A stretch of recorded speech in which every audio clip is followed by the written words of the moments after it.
Welcome. Today, I'll guide you step by step on how to allow the Facebook app to ask for automatic picture-in-picture, or PIP, permissions on your PC.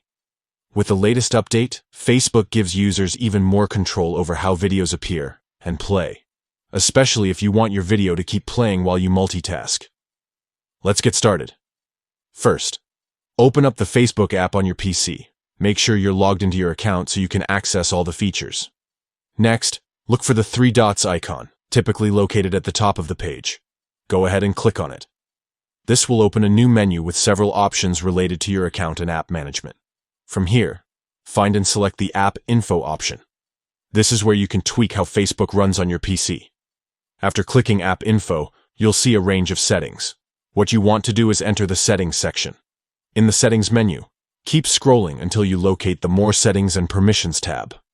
It might be a bit further down the list, so don't worry if you don't spot it immediately.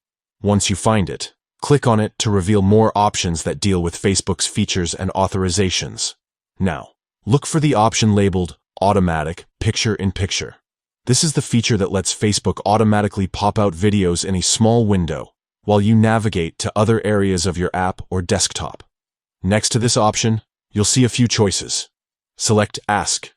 Choosing Ask means Facebook won't immediately enable PIP without your knowledge. Instead, the app will always check with you before launching videos in picture-in-picture mode. This gives you full control over your viewing experience. And that's it. You've successfully set up Facebook to ask for automatic picture-in-picture permissions with every video. This quick tweak ensures you're always in charge of how your videos play, so you can decide what's best for you whenever you watch. Thanks for following along. If you found this guide helpful, give it a try on your PC and enjoy a better, more customized Facebook experience.